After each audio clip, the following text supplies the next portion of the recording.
All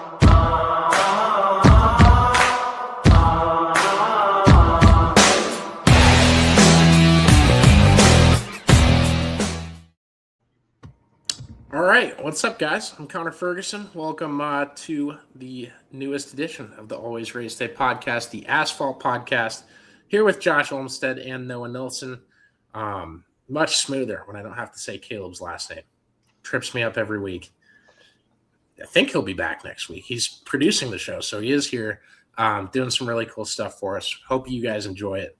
What do we got? We got Daytona qualifying to get to. We've got a bunch of small headlines, Corey Heim's Cup schedule, the Ram TV show. We're going to hop into all of it, everything from this week, talk a little bit about the duels tomorrow. No lineups out yet. The tech inspection stuff has to come out. But yeah, really, really excited to dive into everything and how the show looks and all that. Caleb has worked his butt off to do this, so I suppose I'm putting extra expectations on him now that this show goes really, really well because he's nervous about it. I don't know why. Anyways, Chris Weiser Companies came on with us during the Knoxville Nationals, made our 10 biggest days of the year just a little bit bigger. Can't thank them enough for that. And really excited to have them on board. Some new stuff coming from them, and you'll see some different ads next week, I believe, once we get that stuff rolling. So, Josh, Noah, how are you guys? Doing good, man. Glad they're always back on track. Yeah, so, Josh, I heard you were a big fan of the paint schemes tonight. We're 2 minutes in. Don't get him started yet. Yep, we're gonna hold back. Yeah, especially at night, I think some of them just really pop. And this is it. We're talking paint schemes off the bat now. Let's go. Yep, and we're just gonna leave it at that because I can't describe my what is it? Your appreciation. My three word quote of the night. We need about another 2 minutes and 30 seconds to say that. Yeah, all right. We'll wait a little bit. Kyle Busch wins the pole as Mike Joyce said when he took the line for the green flag. 20 years of trying. It's the famous Dale Earnhardt quote. That's the only thing that my mind went to. I don't think I'm forgetting anyone else, but 21st attempt at the Daytona 500 finally has won the pole. Obviously, no guarantee to win the race or anything like that. Chase Briscoe will sit alongside him as the two lock-in cars for the first two positions. Everything else still fluid with the duels, aside from Corey Heim and Justin Allgaier taking the lock-in spots for two of the lock-in spots for the 8 open cars. The other 2 will be settled tomorrow night with the highest finisher in Duel 1 and the highest finisher in Duel 2. But yeah, Kyle Busch is the big one to talk about here. Daytona typically, we're used to it, providing some weird Daytona 500 headline in the middle of the week or when it was held on Sunday back in the day. What do you guys think about this? I want to tackle the first portion of it. Kyle Busch, I think many years ago, not many people would be too excited about a Kyle Busch pole, but we were watching it together, Noah and I, and I think we could both agree, like, it was such a cool thing to see. And I think a lot of opinions have certainly changed in their thoughts about him getting on the front row for the first time finally. Well, yeah, and just to add on to that, I mean, I was a kid growing up watching him in the M&M's car, and even my mom, God rest her soul, did not like Kyle Busch. She'd walk in on me watching the races, and she'd just be like, "How's Kyle Busch doing?" If he was doing bad, she'd be like, "Good, I don't like him," and walk away. So, like, I mean, it's just, that was 15, 18 years ago. And so watching it with, Josh and everybody here just a few minutes ago, I just remember saying good for him when he crossed the line, getting his first 500 pole. And that's really cool. It's kind of funny just how, some of the perception in the public eye kind of comes full circle for some of your quote unquote villains in stock car racing. You know, Dale Earnhardt, beloved by fans. Denny Hamlin, I feel like starting to kind of make some of that same kind of come back around on a lot of that. And so it's just really, really neat to see that play out once again here. Yeah, and we saw that with Jimmy Johnson in NASCAR. Imagine what tonight would have been had he been just a little bit faster. And Fox misspelled his name in the graphic tonight. They had a graphic they put up where 9 of the 10 manufacturers for the drivers in the top 10 were just blatantly wrong. I don't know. Chris Buescher right. Yeah, they got Chris Buescher right. So that's enough analysis about their TV coverage, at least for this one.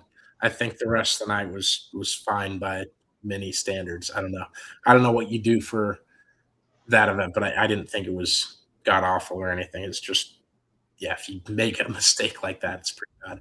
I didn't really touch on Kyle Busch, but like you guys said, like coming back from being a villain in the sport and now kind of just you have the longevity and you've earned the respect of everybody.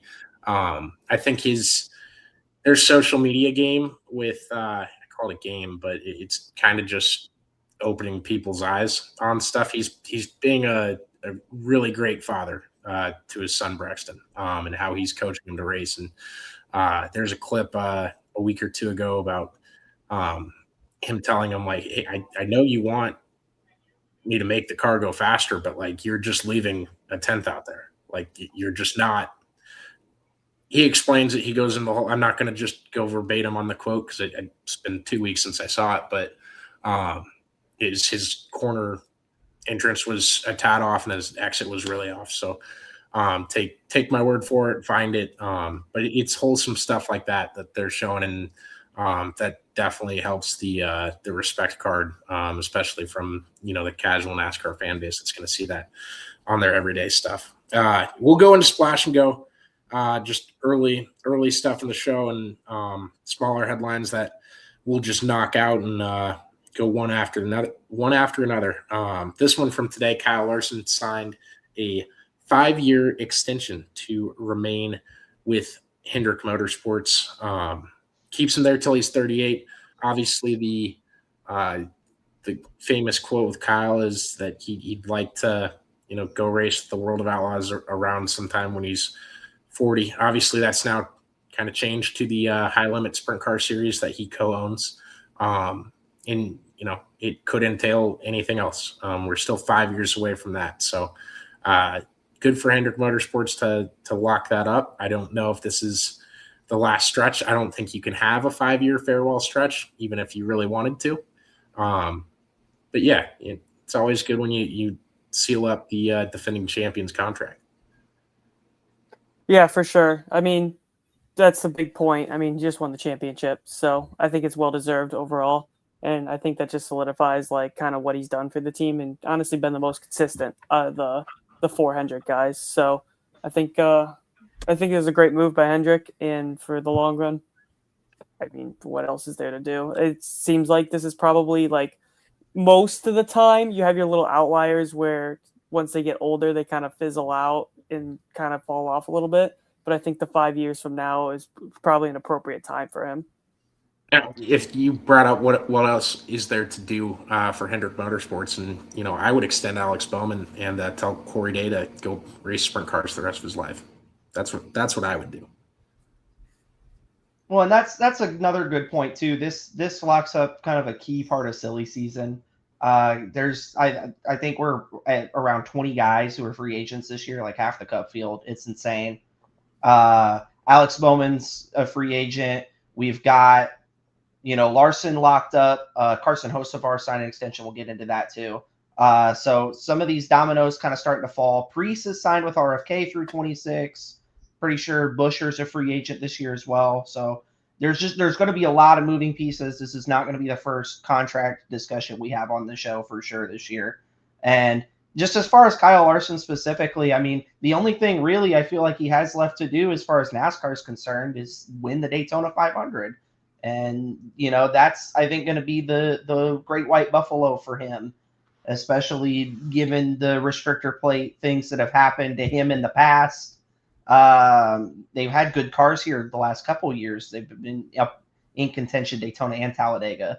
And so they looked really good in qualifying tonight. He had a fast car, so I'm interested to see if maybe he can cross that one off his bucket list this weekend too. You said Great White Buffalo? I sure did. Okay. I've never heard that. I think we're inferring your meaning on it. Which We'll let it play. Fine. We'll let it play. That's a Josh Allen. That Josh Allen talking about the Super Bowl, by the way. That's how he. If it's from Josh Allen, it's all you had to say. Some more NASCAR silly season kind of news. Nick Leitz, kind of a young prospect in the lower series. He's going to race the number 5 truck for TRICON Garage at Daytona. He made some Xfinity, formerly Xfinity. I'm going to have to get used to that. Starts for RSS, Ryan Sieg, and then for the SS Greenlight guys. He ran pretty good at Phoenix. They put him in the car when Sieg got the call for the 41 after the whole Sam Mayer thing happened. So TRICON, obviously, championship defending team. Seems like good equipment to me. We'll have to see what he can do. Am I wrong with this, or is this his first truck start, correct? Ooh, that is a great question. You kind of threw me a curveball there.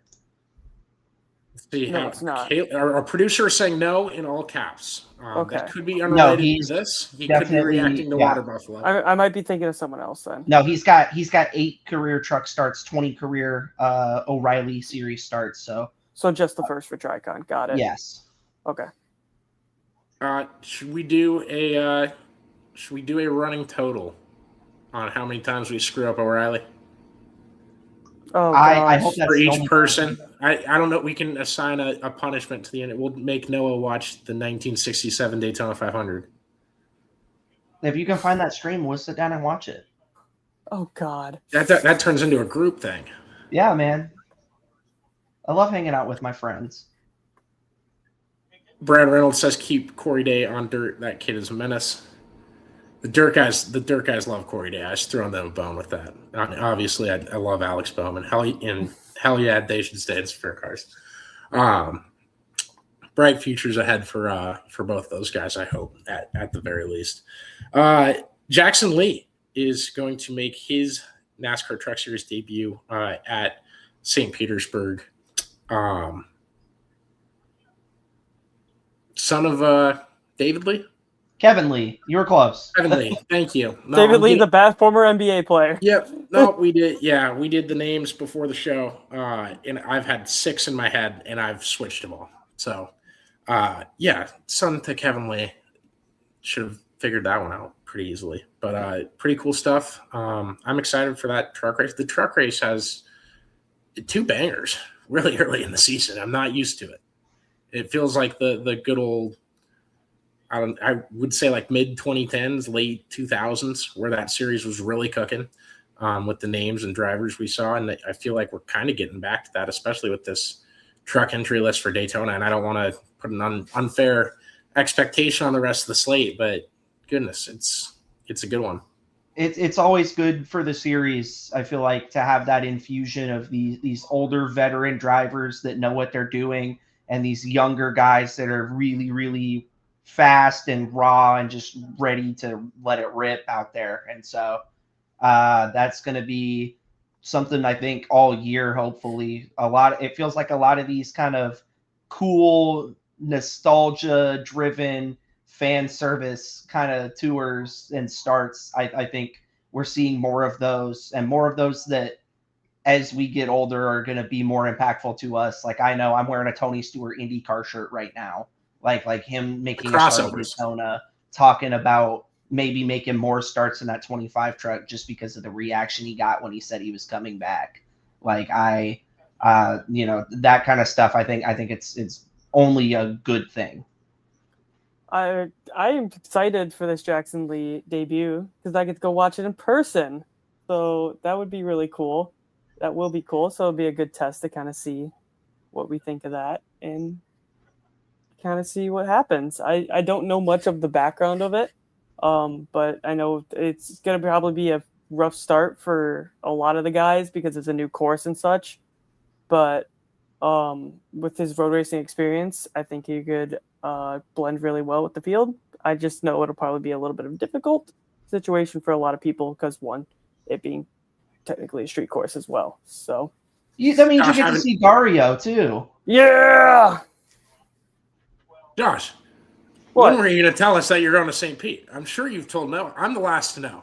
Kale and I are going to St. Pete. Thanks for the invite. Yeah. No, that's definitely one thing that we got to tackle here. It was kind of like one thing where literally Caleb and his dad were going and they texted me and said, "Hey, you want to go?" And I was like, "Okay." Man, Fair. that'll be a good race. Yeah, I'm excited for it. I think IndyCar is obviously always a banger there as well. So having that doubleheader is going to it'd be the first stretch of the doubleheader. So, well, and especially have the kind of less exciting NASCAR trucks be the front, the opener for the always electric IndyCar series. Yeah, for sure. Shout out Corey LaJoie. One of the worst quotes I've ever seen in my life about anything. And I've read a lot of Paul Feinbaum quotes, so up there. That's where I would stack it up. Brad Keselowski has been approved for Daytona. Nothing too big on this one. Injury over the offseason. Hold on. He's been approved with cane. Hey, that's a sponsored cane, by the way. Is that the mayor that used to be a WWE wrestler? No, Is he going to help him to the ring?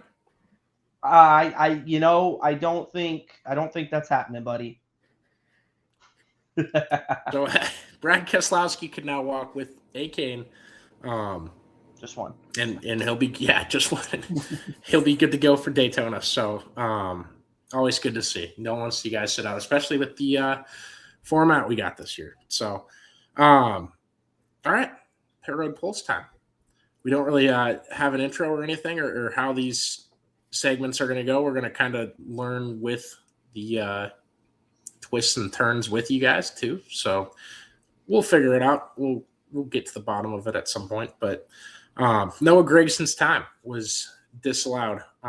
He put his glove up to the window net. Did the old Joey Logano, who did it with black webbed gloves. Gragson was wearing white gloves. Yeah. Oh yeah. They were black and white, but they were mostly white, so it stuck out like a sore thumb. Certainly a choice. If that is going to at all pop into your head. Now, locked in car. I mean, admittedly, why not try it? But I would try with black.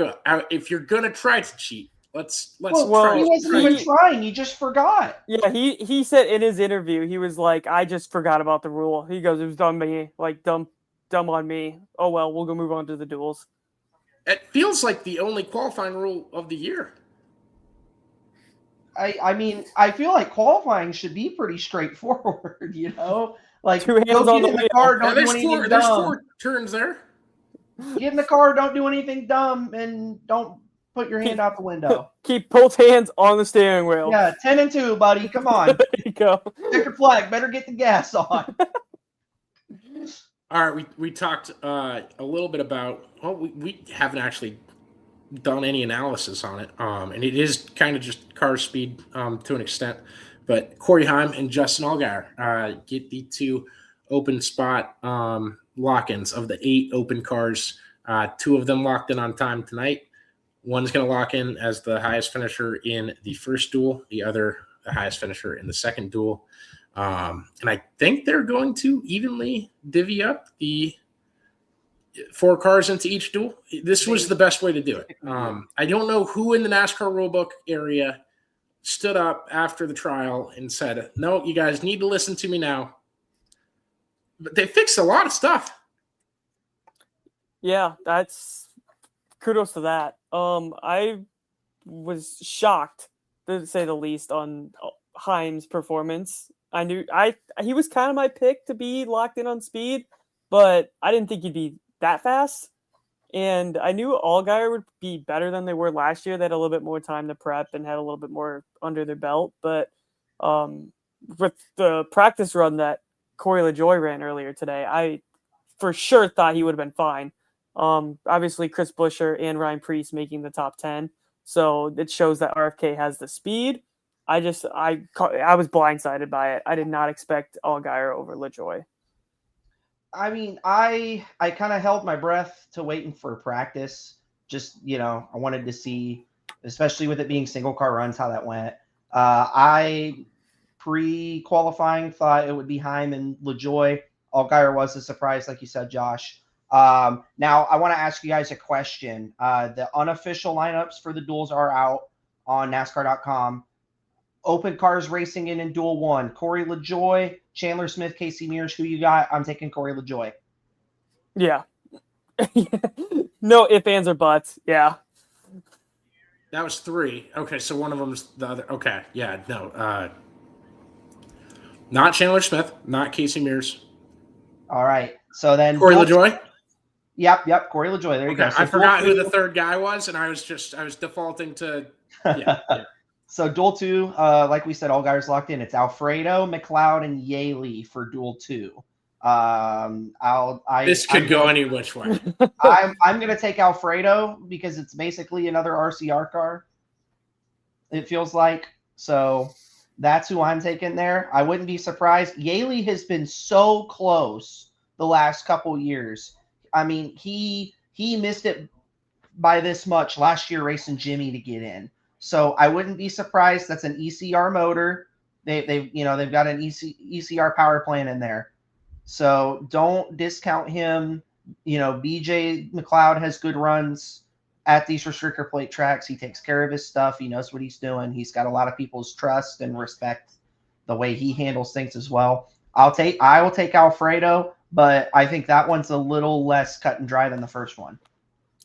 Yeah, I would agree. That's so tough.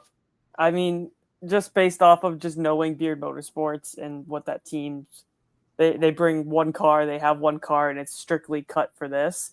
So it's hard to not say them, but like you said, I mean, I flip a 3-sided coin, let it eat. I want to know what a 3-sided coin looks like, Josh. Triangle. And we probably shouldn't use the word flip with Beard Motorsports cars and restrictor plates. Brendan Gaughan said he was safe, but Lord have mercy, they're going fast. Triangle has 4 sides. If you're doing a 3-dimensional pyramid. Oh, Jesus, we're doing this. Well, I'm just trying to keep us honest here. Yeah. Oh, at we'll this put point, 2 on there for Yaley. He deserves it. We'll go full Dungeons and Dragons. Roll me a D20, and we'll just see where it lands. No numbers or anything. We'll figure that out at the end. Oh, yeah. No, I'll write them on there in invisible ink. Obviously, I'm hoping Yaley gets a super nice guy. We'll get him on the show this year at some point and talk about his resume and what he's been able to do in motorsports. And also, I've never seen the guy get in the car, no matter how much of a shitbox it appears to be on the outside, and he doesn't make it go slow. Does the direct opposite. So, do you think he's aware, Connor, of the 2009 F1 champion meme? We'll ask him on the show. Yeah, it's like asking Casey Kane about Casey Kane Friday for me. Like I need to know if he knows it exists. That's our new one. Nothing will ever get to the magic of the first one. And Casey still is. He's just in a disbelief that I'm gonna somehow work it into the interview every time we do one with him. So, all right, we'll move on to Corey Heim and the frankly. Crime against NASCAR and humanity that he is not racing a full-time Cup Series schedule this year. He will be in 12 races. Caleb, you want to throw that up there? It's Heim crime. So I'll read them off to you guys. The Daytona 500, it will start with, obviously, qualified top 10 tonight, but he'll have to race for his spot on Thursday. He will race at Kansas on April 19th, Texas on May 3rd, The Coca-Cola 600 at Charlotte. He then will go to Nashville, be at the San Diego Street Race, be at the NASCAR's return to Chicagoland, the Brickyard 400, the other Daytona race, which is now claimed by Fox, is August 29th.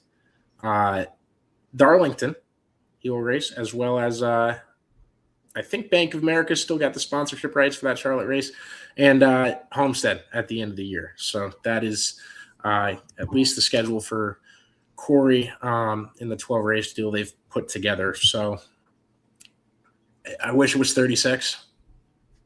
It should be 36. It absolutely should. I mean, if tonight wasn't a staple point for him, then I don't know what it is. Well, and it's hard to say that because I had that thought too. I don't want to overreact to Daytona 500 qualifying. There's a lot of factors. I don't think you can make points on skills. Especially I think if we're gonna sit here, and we got an interview coming up at the end of the show with Grant of Racing Analytics. I didn't intro that at the start. I apologize. We recorded that yesterday, so I'm off my game here. If we're going to at all hint that super speedway racing is at all random, the results of the qualifying in said races cannot be held very high. Well, I don't even think that. I think it's just the cherry on top of everything else that he's accomplished. Okay, yeah. I'll agree with that. The 2311 cherry not staple. The 2311 cars in qualifying weren't very quick today. I think they probably set that thing up to go fast instead of race fast. We'll see if it does both tomorrow. I'm excited for the rest of his schedule. That's a really diverse, fun group of races, albeit Kansas. To see that one in person, that'll be fun. The return to Chicagoland, I'm excited about that in general. So now I'm just kind of NASCAR schedule posting, but he should be racing all of them. I think everybody agrees on that. It's a shame that we're even having that discussion still, Daytona 500 week. I'm with you, yes. All right. Carson Hocevar and Spire have announced a long-term extension. Carson Hocevar's quote was that he wanted it to say that as long as I was not in the ground and breathing, that I'd be driving a Spire Motorsports race car. And it said, Noah, into the next decade? Yeah, into the next decade. He will be there through the 2030s. That's their big. Kyle Larson signed a 5-year deal today. I guess put him through 2031. Yeah, Hocevar's can only be confirmed through 2030. I mean, a creative way to announce it, nonetheless. Yeah, If he's got a pulse, he wants to run a Spire car. He loves that team. He loves the way they've embraced him, and vice versa. He does good work with his partners on social media. Chili's in particular is one I think about quite a bit, and so they really like him. It's a mutual appreciation, and that's a big deal for them to lock him up. They want to surround him with a lot of talent as well. I've heard a lot of rumors about possible drivers at Spire, as early as next year. So it's just a lot of things are going to change. Like I said, with this silly season, with so much happening, and it's literally starting. It's like college football week 0 is what tonight is, and we're already getting into extensions. And I remember, I know Alex Bowman earlier said, if it were up to the internet, he was always in a contract year, and so it's just it'll be one of those crazy NASCAR off seasons like it, and any other NASCAR off season at this point. You guys are taking a page out of the sprint car racing book. We just had a free agent piece already. His ride opened up 3 weeks ago. So now he's ride searching before his first race of the year by 7 weeks. And the other thing too that I wanted to add to that is this is a huge year for NASCAR contracts. A ton of them were set to go out at the end of the year. We are not on. I need to update my list so that we have that for this show and we have a resource to go off of. But it is by far not even close to being over, and it typically doesn't get to that point, I would say. Yeah, for sure. I think when you have someone that runs as consistently as they do as a team that I guess really hasn't been consistent, at least in the last couple of years, I think that's a great point to highlight that you're here to win and you're trying to take your team to the next steps. That's the right move to do it, especially locking down a guy like Hocevar, who's may have his controversies, but ultimately just personality as a fan favorite. Absolutely. All right. We're going to go to Daniel Dye and Nick Sanchez signing to – this is AM Racing in the Truck Series, yeah? It's going to be the O'Reilly series. So, oh, this is O'Reilly. Okay. Yeah, so the big deal with they haven't raced trucks in a while, have they? Austin Wayne Self was their truck guy. Yeah, it's been a minute, but it's not. Yeah, Austin Wayne. Yeah. Yeah. So the thing with AM, super interesting. It was going to be all their stuff sold to Sigma Motorsports. 2 weeks before Daytona, they're like, "Nah, that's not happening. We're coming back." And so then they go out, they get Nick Sanchez, then they go get Daniel Dye. Dye is going to be part-time in the 52. He is making an attempt this weekend to qualify for the O'Reilly race. And Sanchez will be full-time in the 25. My thing here, and I'm curious to get your guys' thoughts. So they had Harrison Burton last year. I feel like Burton was a higher floor and Sanchez is a higher ceiling as just as performance expectations this year. Burton took him to the playoffs. He's got, triple digit cup starts. He's the guy that's going to take care of his stuff, do everything the right way, and he's going to get you good, consistent finishes. He's not going to put you in a bind. Sanchez, I'm not saying he won't do that, obviously, but he's kind of a younger guy. He won some races in the Truck Series for Spire, won an Xfinity race for Scott Borchetta, Big Machine Racing last year at Atlanta. And so I feel like we just really are going to see kind of what speed they have. If he's really running fast, like, watch out, because Burton went to the playoffs with him. Sanchez was a playoff guy last year. Obviously, with the chase, it's not winning you're in. So that consistency might also lend itself to some more success. Yeah. No, you're absolutely right with all that, and especially the floor and ceiling part. It's tough to say, what Harrison Burton's ceiling is. I don't know how close we were seeing to his potential, because I think did we see the ceiling the years before he got to the Cup Series when he was tearing it up down there? And it's really tough, especially with what teams they're racing for, and just the setup of everything in NASCAR right now. All right, before we come back, do another ad read here for Chris Weiser and the Weiser companies. I'm not prepared to say anything aside from they hopped on board during Knoxville, and made our 10 days of the year just a little bit bigger. I've got to write the ad for it, but we're going to have their new stuff up next week for a company that Chris Weiser is involved with. So if you'll see a bunch of different ones, I'm sure throughout the year. They are all, and we'll tell you it's associated with Chris Weiser. We can't have the private chat open when I'm doing an ad. This is terrible. Chris is a phenomenal human, great human being, and just want to thank him again and again, as many times as we can, before I got to sit down and write this ad. Not worried about it all. We'll get it for next week. I've had topsy-turvy first 3 days of my Monday, Friday. So the Ram Truck Show. So I want to start. Well, Minnie Terrell. Take the floor, man. What's that? Take the floor. Yeah, he won the show. He is going to be in that truck for the entire season. I think it is very cool. I think they were trying to do something very cool. It did not entice me to watch it. You guys didn't see it either.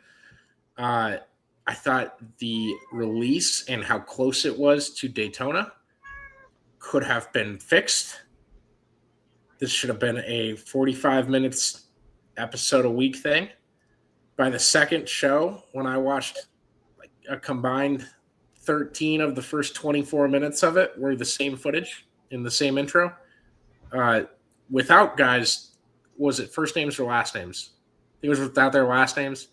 I listened to a longer interview of Landon Huffman talking about the show than I actually did sit down and watch the show. And the one thing he brought up, and I respect his opinions, is more so than anyone in asphalt late model racing in that side of the sport that I'm not too privy about or too educated on. Not to throw Josh and Caleb under the bus. They haven't helped me out too much. But Landon said they did a not so great job of explaining that, each of those guys was really good in the race car that they came from. They didn't mention a lot of the careers that they were in. They were like, oh, well, this guy started his racing career driving go-karts. I'd have to look back 24 hours to the race car driver I last talked about that started in go-karts. And the one before that, it'd be 24 hours before that. So that was kind of what I wanted to see out of that show. Did the host ever talk again? That's the one cliffhanger I got left on. And I'm sorry. I want you guys to talk about the show. That was the one Scooby-Doo mystery that I wanted to get back to. And if someone in the comments could let me know, I've been wondering. I've been wondering for a week. And I haven't just clicked into it. I have no idea. Your guess. Josh, talk about what you thought of the show. I don't care about the host. I don't like the way it was structured. I feel like I was watching just some reality TV, and if I wanted to do that, I'd go watch like Love Island or some shit. I don't know. You needed a sex scandal. But yeah, might as well be. I feel like, because obviously those of you who remember, they did the Discovery Channel did the Gong Show for Roush Racing. It was Driver X, is what it was called, and they were figuring out their next big prospect. A lot of names you might recognize on there: David Reagan, Justin Allgaier, Eric Darnell, Todd Cleaver, Danny O'Quinn, a lot of guys. I mean, the list is extensive. And so that was kind of, I think, the idea they were going for. The problem that I had with it was, kind of what Josh alluded to, was some of what I felt like was artificial drama. I don't need Chris Rice to say, shut your mouth and drive the car. Like we know what we're doing. To drive engagement with that kind of thing going on when the cars were obviously not equal. So, and that's another problem. Your cars weren't equal. So your driver points out, hey man, the cars weren't equal. And your response is to be like, shut up and drive the car. He's trying.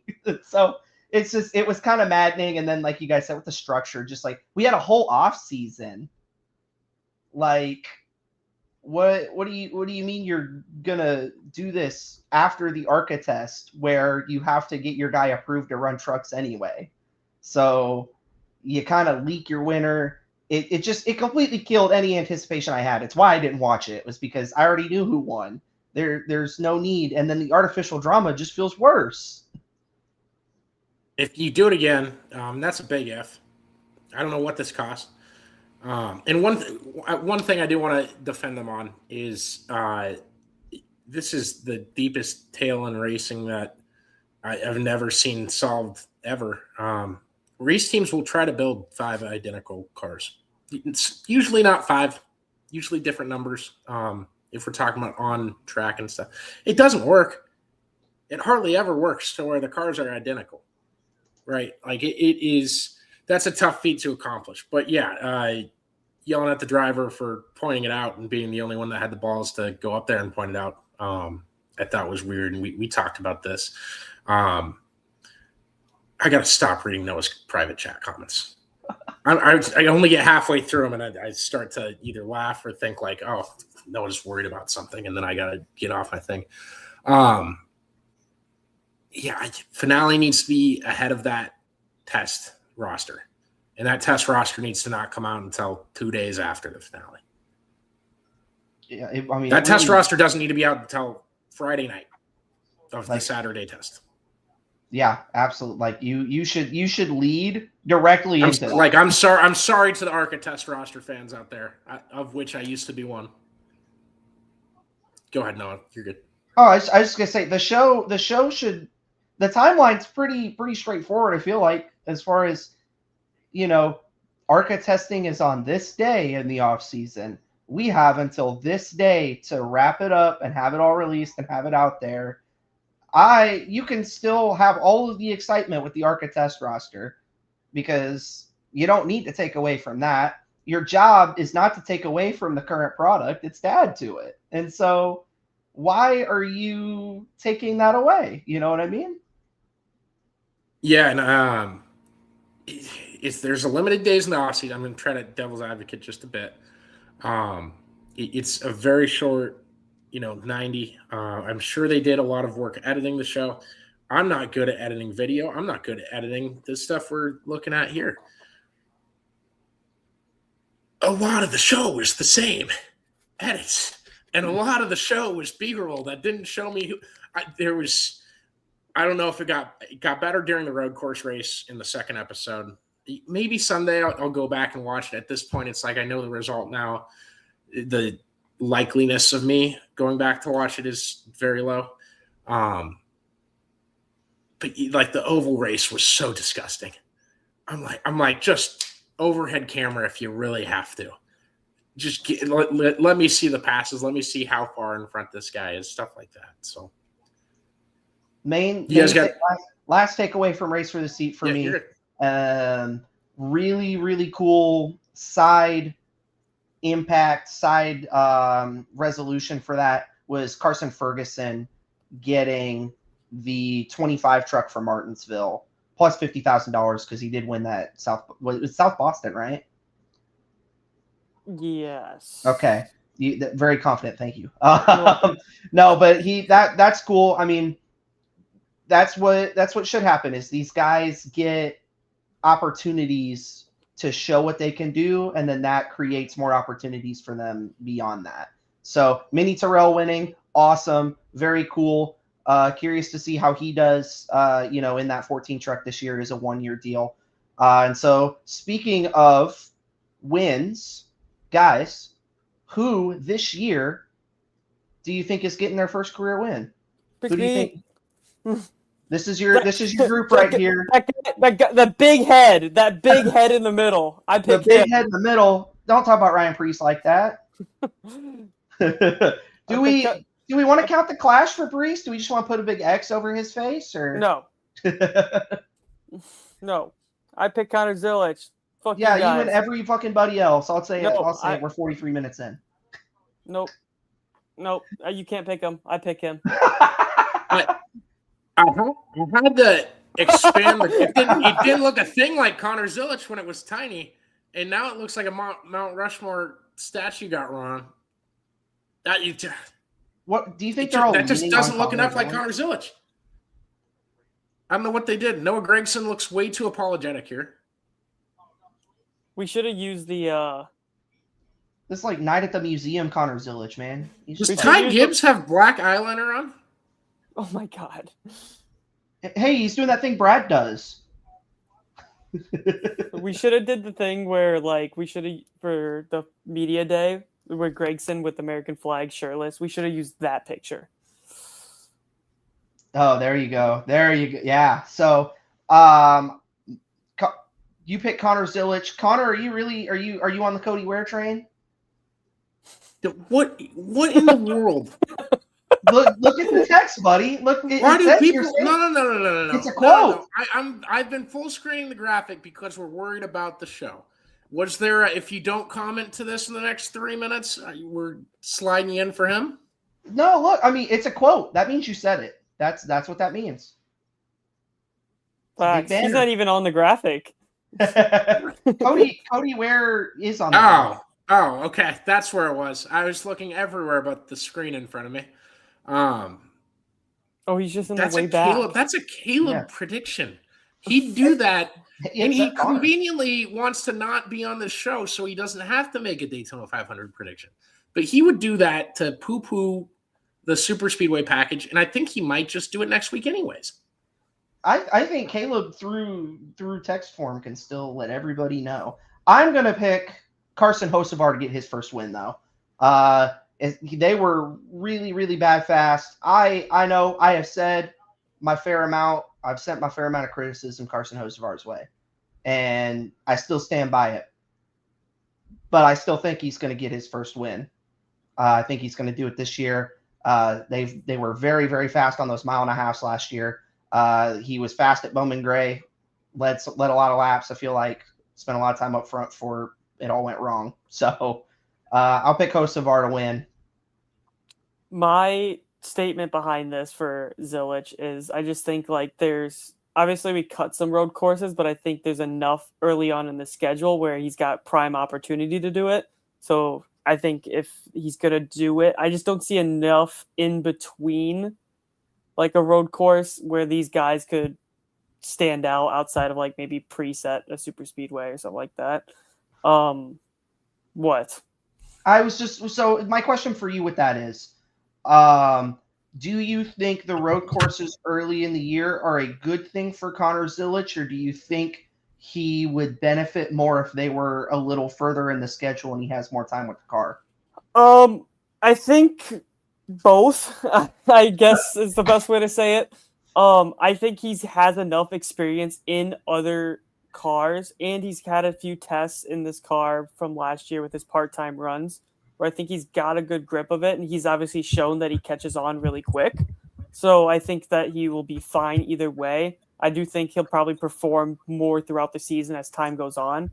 But I just, like, from my standpoint, I just think the gap between, like, the next road courses and the tracks in between, I just don't see the other guys getting it done or have as good of a chance as what he would. I was going to laugh at Josh a little bit, just how he came. I need to have a statement on the most. I'd call him for sure the most polished, and probably the most hyped up NASCAR prospect for good reason in the past decade.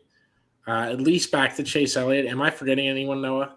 Dylan Kwasniewski had a lot more hype behind him, but I think, Chase Elliott is the last guy I can really think of that had this level of hype. And I think Connor Zilich has proven even more than Chase Elliott did. Now we're just, no, don't do that. We let this man have too much power. I'm going to be attached to a bunch of quotes, which, like, if you proved me wrong on the quote I never had, that's fine.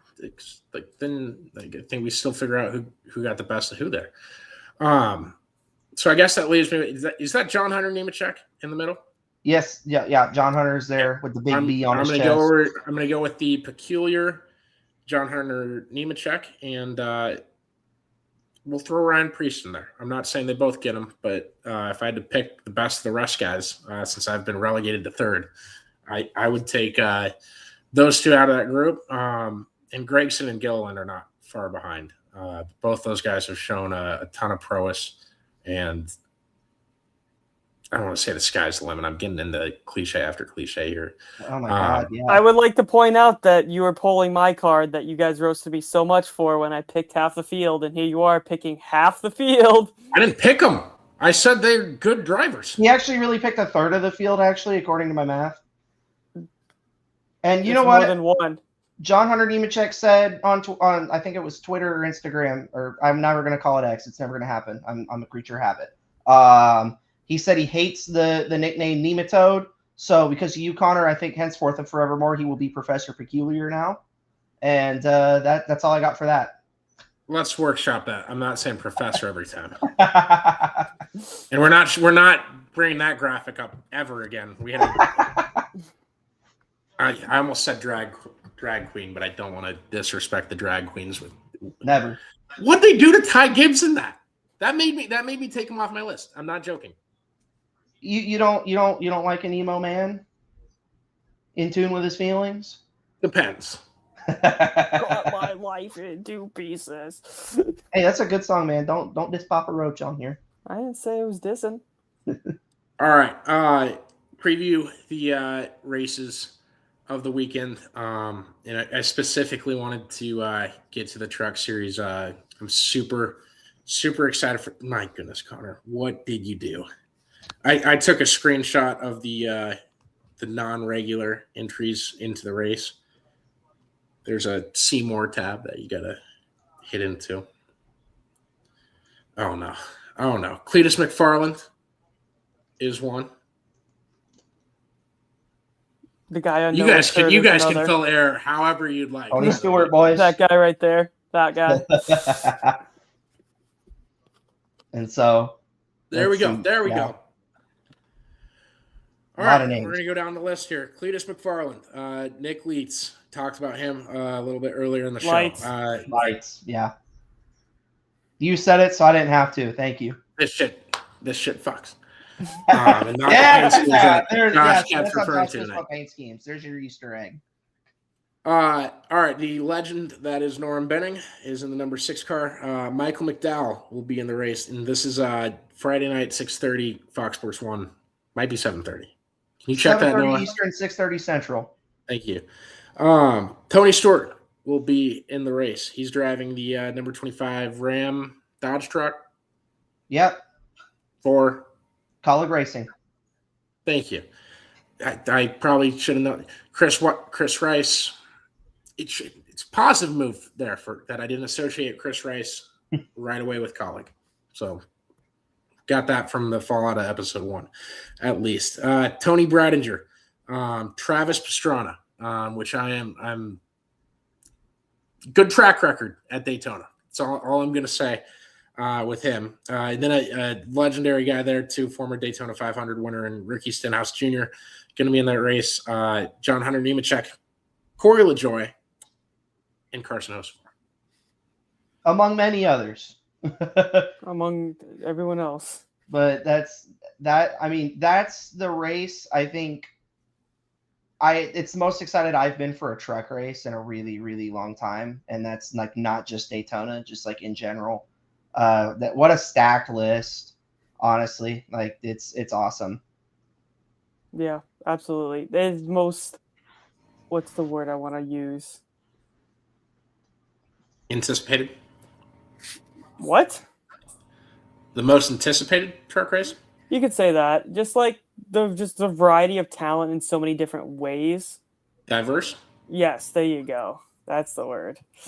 Anytime we're asking Connor for words that we should be using, we're not. Connor will just scream words. So I'm glad we reached an end. I couldn't think of the word there. Yeah, I don't know.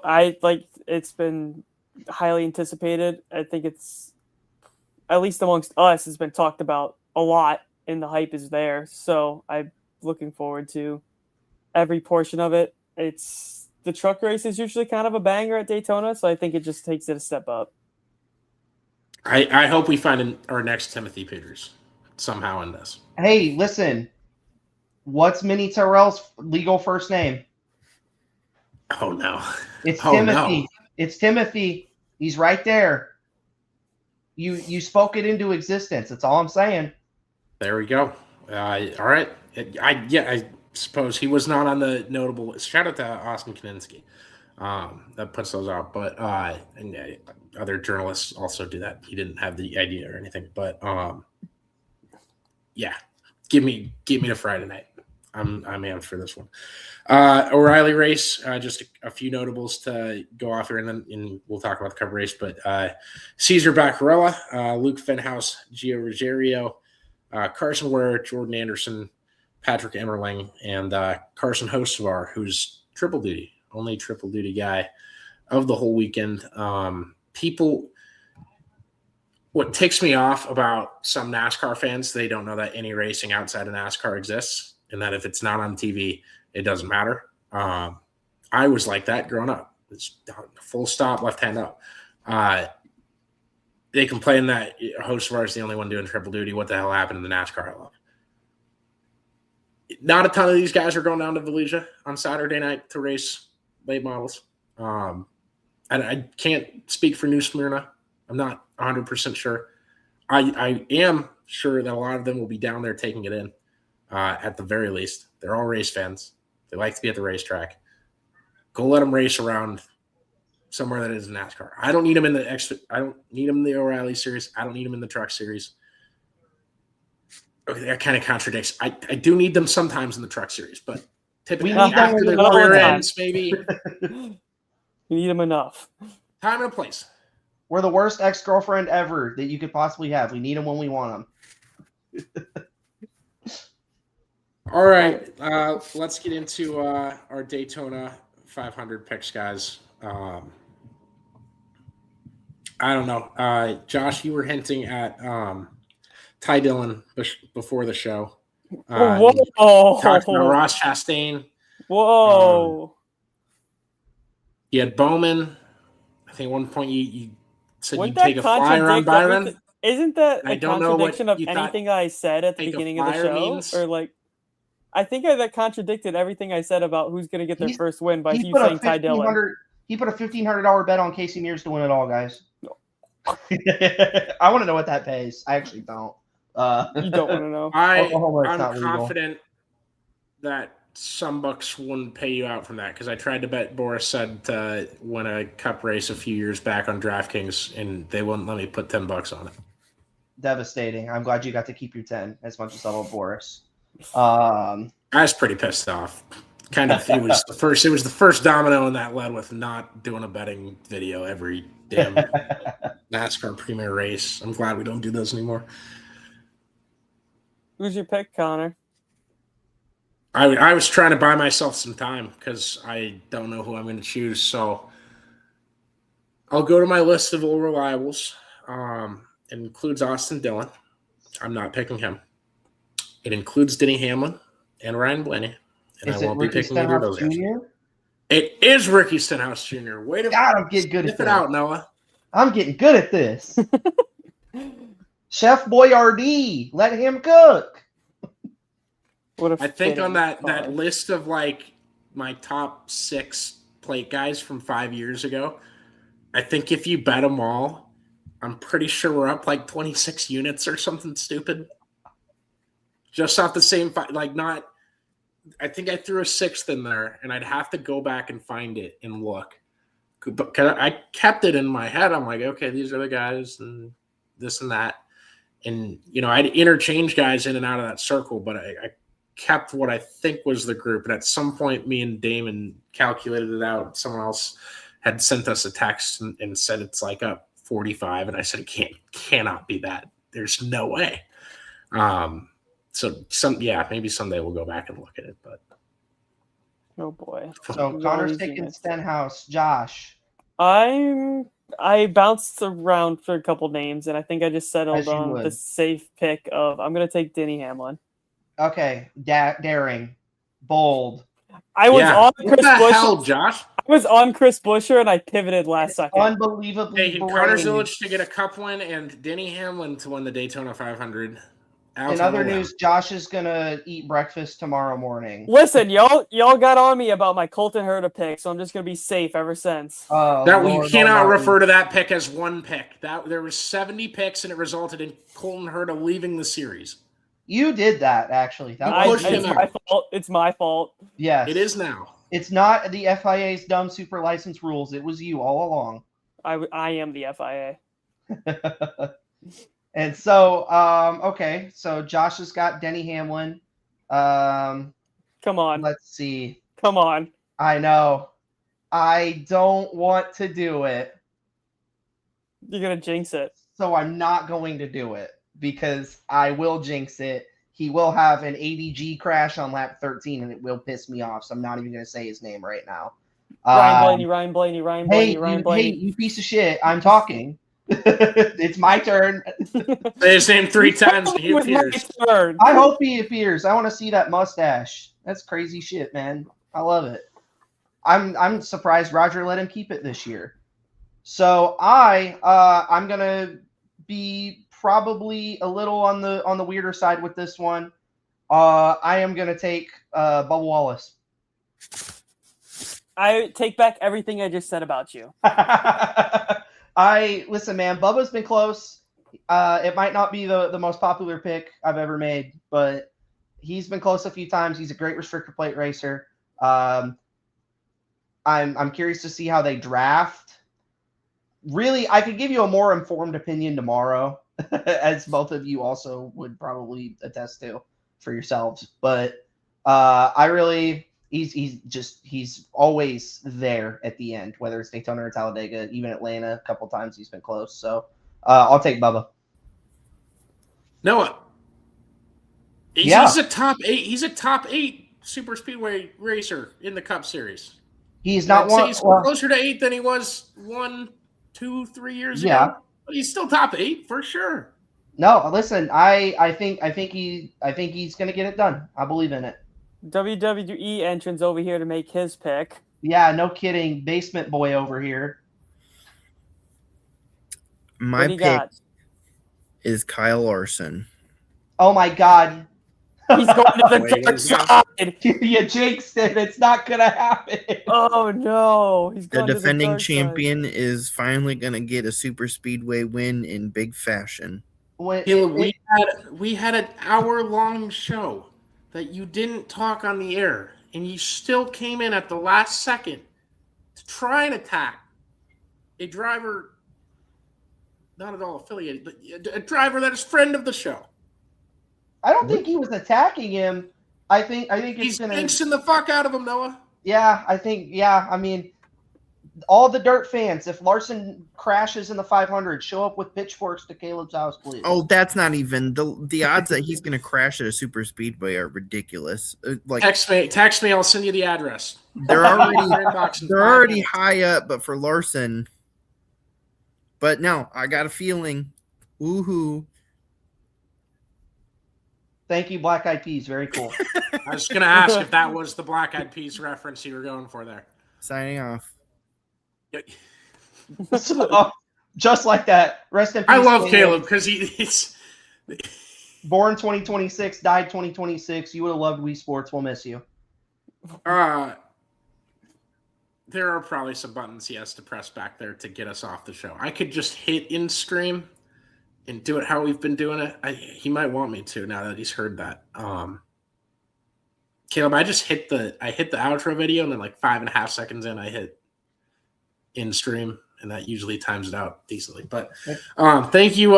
Thanks to everybody that tuned in tonight. Really appreciate it. Got some cool feedback from one of my buddies that was tuned in. Shout out to Chris Weiser and the Weiser Companies, obviously the presenting sponsor of this show and what we're doing here at Always Race Day. So next up, we are throwing it to the interview we have with Grant from, is it Racing Analytics, Caleb? I can see your head if you nod yes or no. It is Racing Analytics. He did this, and then he went like that. Auto Racing. I'm doing like an Auto Racing Analytics. Thank you. We were 2/3 of the way. I knew there was a different order of the letters, and I knew it wasn't Analytics Racing. So I've been following Grant, at least I think on the Always Race Day account for a while. I was shocked I didn't follow him when I checked it out last night. But check him out at Auto Racing Analytics, and I believe Caleb is typing in his username. He's also on Patreon. Is it AR Analytics? I'm coming back. So it's triumphant return. I believe it's AR_analytics.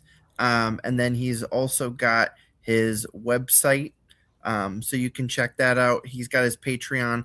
But essentially for 2026 data, which it's going to be insane, and we'll probably have him on here to talk about it more. But it's a really fascinating interview. But be sure to check out autoracinganalytics.com. He's got all of his stuff on there as well.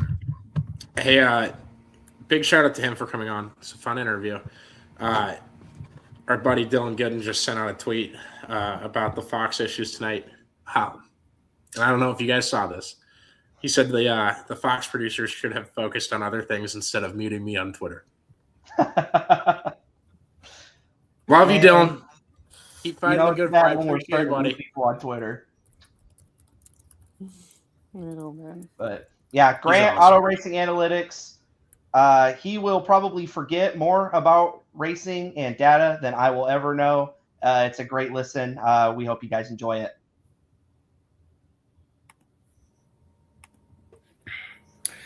Alrighty, we've got Grant with Auto Racing Analytics with us. Analytics.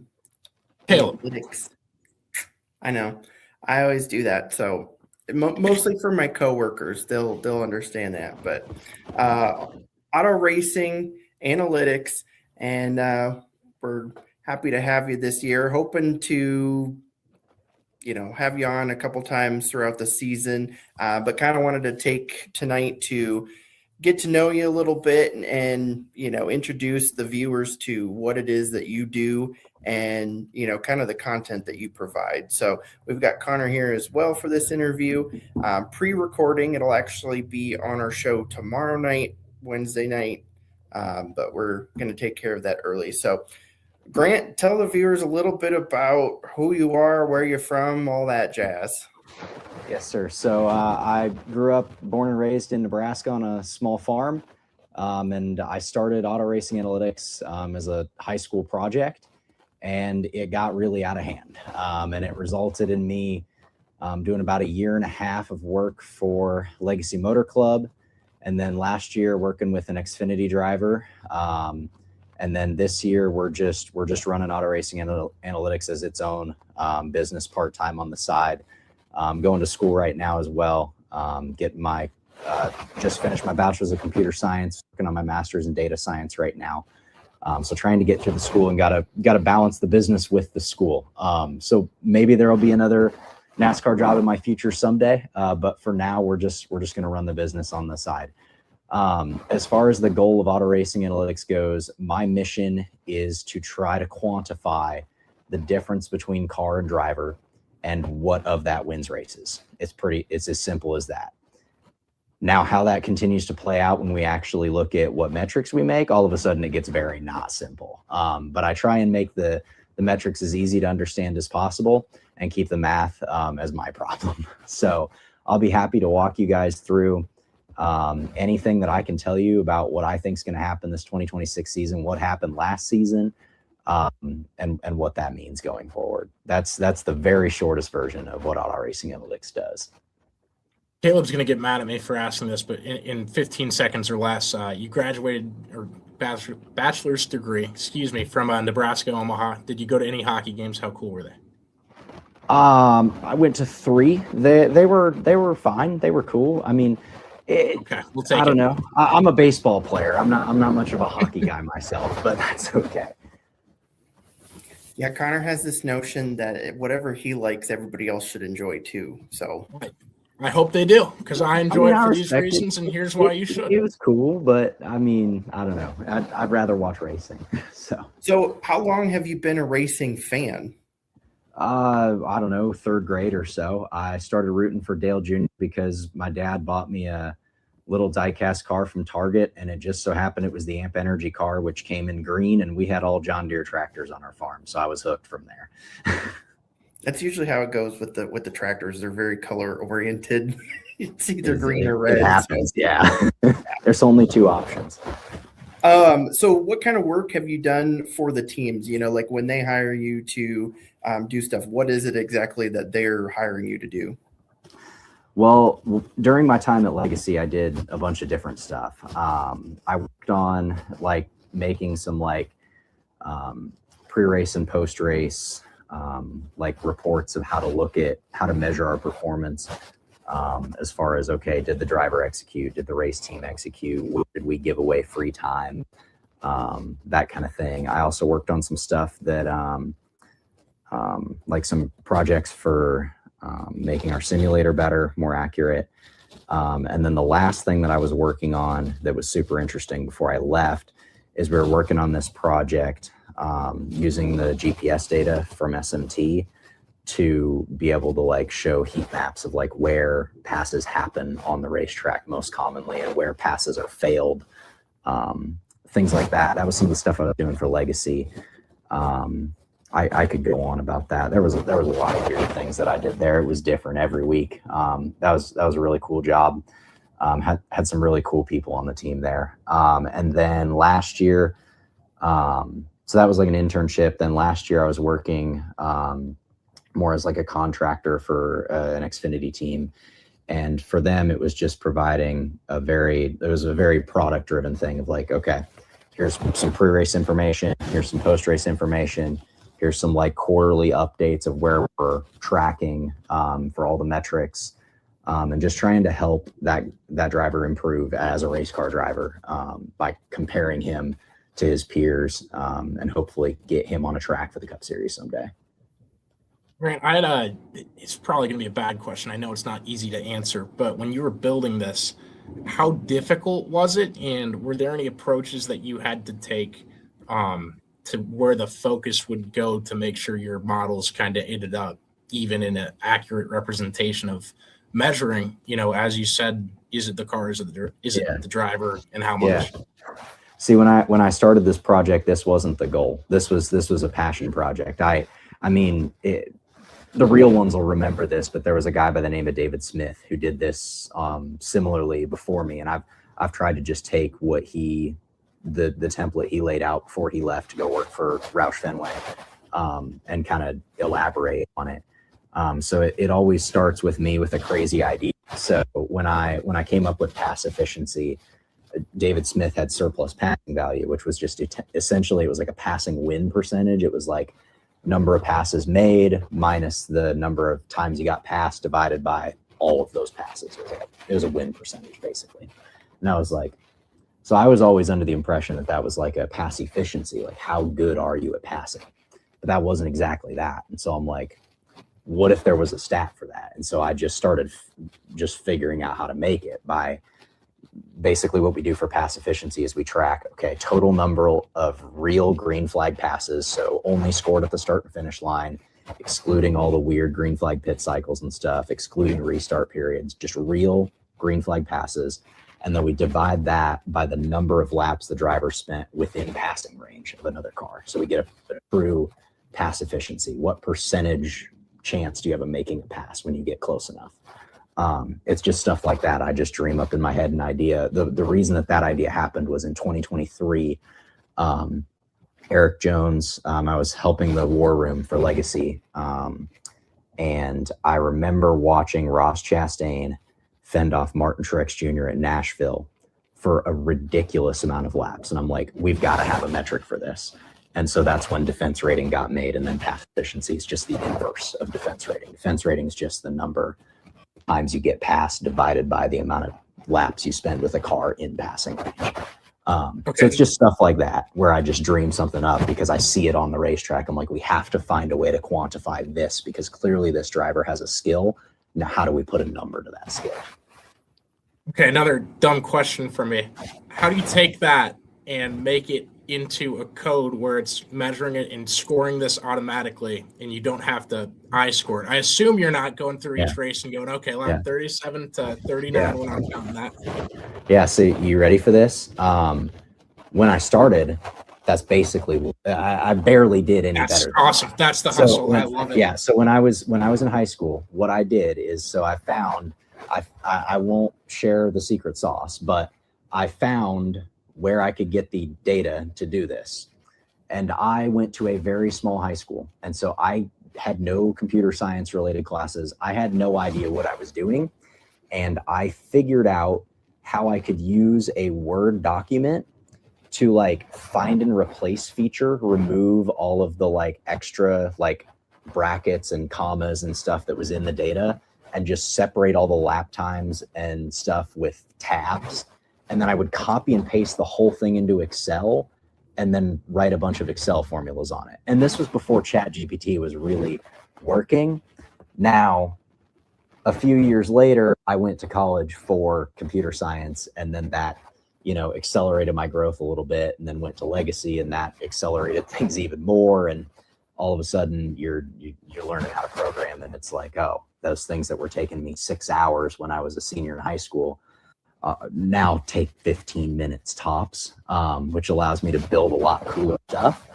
But that's, yeah, I mean, I explain to you how to do it. Probably not in 5 minutes. Oh, you're good. I don't need that. I love the answer you gave. That's what I wanted to hear too. Was like at first I was scoring it. Yeah, so I mean, darn close. We'll kind of dive into this year. So how is, what you've done the last 10 years, how is that going to change? How's the data going to change now that we're moving to the chase again compared to the playoffs? I have been waiting so long to get rid of the playoffs. I am king playoff hater, because as a man who watches the statistics very diligently, the playoffs are a randomizer, because there's no guarantee that the best team brings the best car every single week. It doesn't happen.